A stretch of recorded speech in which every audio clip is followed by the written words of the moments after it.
नमस्कार, मी तृप्ती वाकोडकर देशपांडे. साहित्य चप्रक जानेवारी 2024च्या अंकातील JD पराडकर यांचा लेख आपल्याला वाचून दाखवत आहे. आपल्याला हा लेख कसा वाटला हे आम्हाला नक्की कळवा.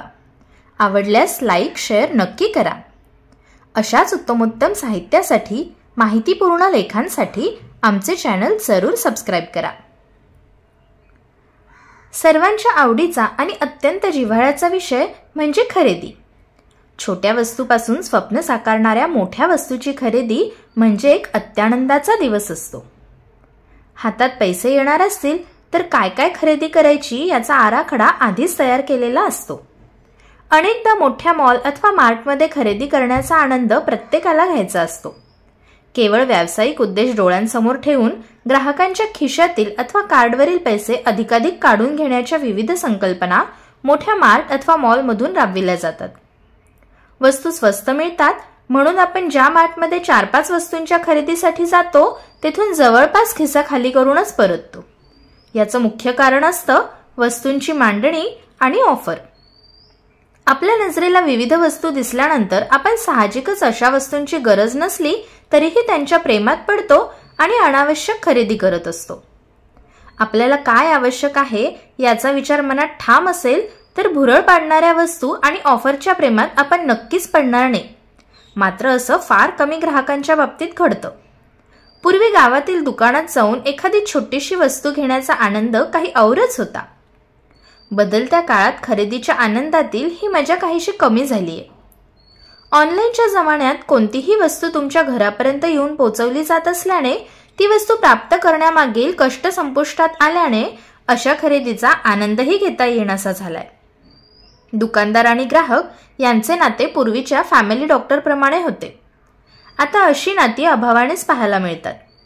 पूर्वीच्या पिढीला शाळेत जाताना हातावर एखादं नाणं पडणं हे अशक्यच होतं. कधीतरी कोणी 5-10 पैसे दिले तर त्याचा शाळेजवळच्या दुकानात खाऊ घेताना जग जिंकल्याचा आनंद व्हायचा. गावातील आणि शाळेजवळील एका छोट्याशा दुकानात शाळकरी मुले खाऊची खरेदी करतानाचे एक छायाचित्र आमचा रत्नागिरी येथील कल्पक मित्र सचिन देसाई यांनी सोशल मीडियावर पोस्ट केले आणि नकळत माझे मन बालपणीच्या आठवणीत जाऊन खरेदीत रमले. बालपणी जिन्नस खरेदीसाठी वडिलांसोबत जाण्याचा आनंद अवर्णनीय असाच होता. वडिलांचा पगार झाल्यानंतर काही दिवसांनी ते स्वतःच सुंदर अक्षरात जिन्नसांची यादी तयार करत. यादी आमच्या दृष्टीस पडल्यानंतर पुढील 2 दिवसात खरेदीला जायला मिळणार अशी आमची खात्री व्हायची. कसबा गावात त्यावेळी किराणा मालाची 1-2च दुकाने होती. आमच्या प्राथमिक शाळेजवळच वनकर यांचे किराणा मालाचे दुकान होते. या दुकानाशेजारी एक कापड आणि कपड्यांचे दुकान एका मारवाडी व्यक्तीने थाटलेले होते. वणकर यांच्या किराणा माल दुकानात एक वयस्कर मामा होते. रेशांची आणि नाडीची हाफ चड्डी, हातवाला बनियन, डोळ्यांवर चष्मा असूनही बारीक डोळे करून पाहायची त्यांची सवय, गोरा रंग, मोजके आणि प्रेमळ बोलणे अशा स्वभावाच्या या मामांचे मुलांवर विशेष प्रेम होते. आम्हा भावंडातही वडिलांसोबत खरेदीला कोणी जायचे यावरून झटापटी होत. वडिलांसोबत जाताना रिकाम्या पिशव्या घेणे, दुकानात गेल्यानंतर जशा वस्तू देतील तशा त्या पिशवीत भरणे अशी कामे आम्ही करत होतो. सर्व जिन्नस घेऊन झाल्यानंतर वणकर यांच्या दुकानातील मामा एका कागदात शेंगदाणे आणि गूळ बांधून आमच्या हातात खाऊ म्हणून देत. ही पुडी हातात घेतल्यानंतर असा काही आनंद व्हायचा की पुडीतील गूळ आपोआप जिभेवर जाऊन तोंड गोड झाल्याची अनुभूती घेता यायची. वडिलांसोबत जिन्नस खरेदीला जाण्यामागचे खरे कारण मामांकडून मिळणारी गूळ शेंगदाण्याची पुडी हेच असायचे. पूर्वी गूळ शेंगदाणे हा प्रकार खाऊमध्ये मोडत असे. घरी जाऊन या पुडीतील मामांनी प्रेमाने दिलेला खाऊ आम्ही भावंडे एकत्र बसून खायचो. कितीतरी वेळ आपल्याकडे गूळ शेंगदाण्याच्या खाऊची पुडी आहे या आनंदातच जायचा. बदलत्या काळात खाऊचे प्रकार बदलले तरीही त्या गूळ शेंगदाण्याची चव आणि आनंद अन्य कोणत्याही खाऊत नाही. आमच्या बालपणी मुलांना विविध प्रकारचे छंद जोपासायची आवड होती. कोणी पोस्टाची, रेल्वेची, एसटीची तिकिटे जमवायचा, कोणी चिकटवही तयार करायचा, कोणी विविध पक्ष्यांची पिसे जमवायचा तर कोणी नवीन येणारी नाणी जमवायचा. अशा छंदात एकमेकांना मदत केली जायची. आपल्या सवंगड्यांकडून छंदाला प्रोत्साहन मिळायचे. आम्ही हायस्कूलला प्रवेश केल्यानंतर काही दिवसात 20 पैशांचे षटकोनी आकाराचे एक ॲल्युमिनियमचे नवीन नाणे आले होते. हे नाणे त्याच्या मूल्यापेक्षा केवळ दिसायलाच आकर्षक होते. या नाण्यावर शेतकरी जोडप्याची प्रतिमा असल्याने आम्हाला ते अधिक जवळचे आणि आपल्याजवळ असावे असे वाटे. या नवीन नाण्यांचा संग्रह करायचे मी ठरवले. संग्रह करायचा आणि छंद जोपासायचा असं जरी ठरवलं तरी आपल्याला नवीन नाणी देणार कोण हा प्रश्न अनुत्तरितच होता. कधीतरी भावंडांकडून, नातेवाईकांकडून एखादे 25 पैशांचे नाणे खाऊच्या निमित्ताने मिळाले तर हायस्कूल जवळ असणाऱ्या एका काकांच्या हातगाडीवर केवळ 5 पैशांचा खाऊ घ्यायचा. अशा वेळी काका 20 पैसे परत देताना ते नवीन नाणं देत. खाऊपेक्षा 20 पैशांचे नवीन नाणे मिळाल्याचा आनंद अधिक असे. खाऊसाठी कधीतरी मिळालेल्या 25 पैशातून नाण्यांच्या छंदापोटी 20 पैशांची बचतच होत असे. मला आजही आठवतंय 15-20 नाणी साठवायला 6 महिन्यांपेक्षा अधिक काळ लागला होता. शाळेजवळच्या दुकानात खरेदी करायला मिळणे हा सर्वच मुलांसाठी आनंदाचा क्षण असतो. घरातून निघताना हातावर एखादे नाणे पडले तर मुले शाळेत चालत नव्हे तर धावतच जायची. सकाळची प्रार्थना झाल्यानंतर कधी एकदा जेवणाची सुट्टी होते याची घाई खिशातील नाण्याच्या स्पर्शाने सतत होत राहायची. पूर्वी कमी पैशात स्वस्त आणि दर्जेदार खाऊ मिळायचा. लिमलेट पेपरमिंटची गोळी, रावळगावचे अप्रतिम चवीचे चॉकलेट, खोबऱ्याची वडी, म्हाताऱ्याचे रंगीत केस, आईस कँडी असा ठराविक प्रकारचा खाऊ सर्वत्र मिळायचा. एखादी वडापावची हातगाडी शाळेजवळ असली तरीही आम्हाला तो घेण्याची परवानगी नव्हती आणि हातात पैसेही मिळत नव्हते. आईस कँडी 15 पैशांना मिळे आणि त्यात लाल, केशरी हे 2च रंग असत. ही आईस कँडी बराच वेळ चोखायला मिळायची म्हणून मुलांना याची अधिक भुरळ पडे.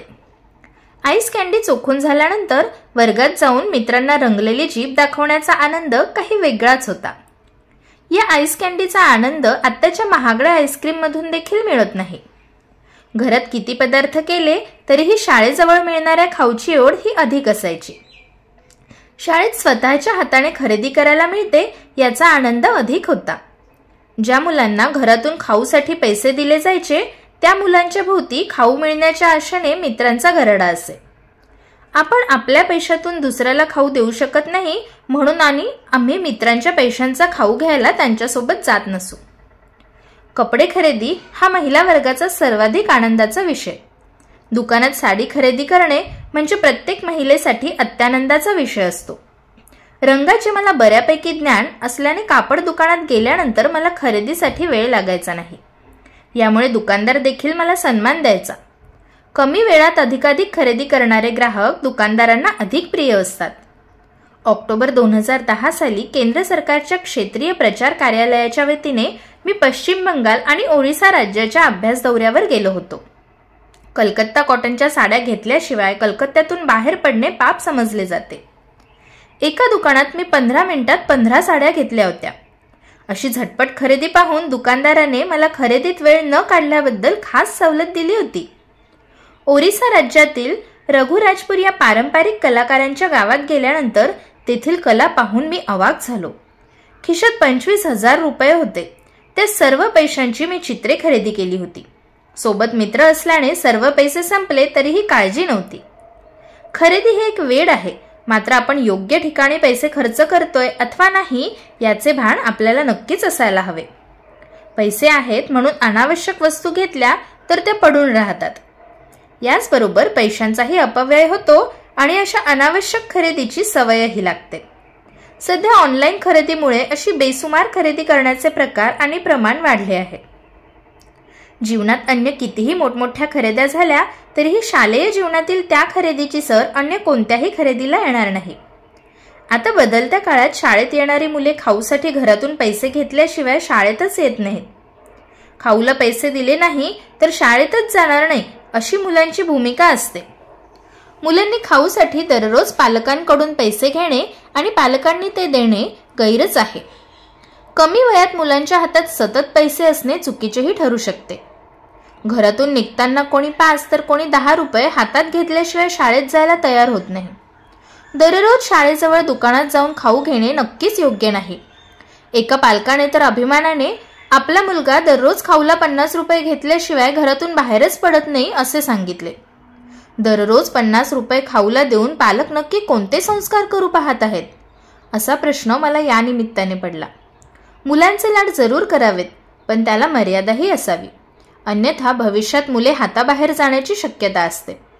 महिन्यातून एखाद दुसऱ्या वेळी खाऊ म्हणजे चॉकलेटसाठी मुलांना पैसे द्यायला हवेत, मात्र दररोज खाऊला पैसे देणे उचित नाही. अत्यंत लहान वयात मुलांच्या खरेदीला नक्कीच बंधने असायला हवीत. शाळेजवळच्या दुकानात गोळी चॉकलेट घेणे हा आनंद अवर्णनीयच आहे, मात्र त्याला मर्यादा असायला हव्यात. धन्यवाद.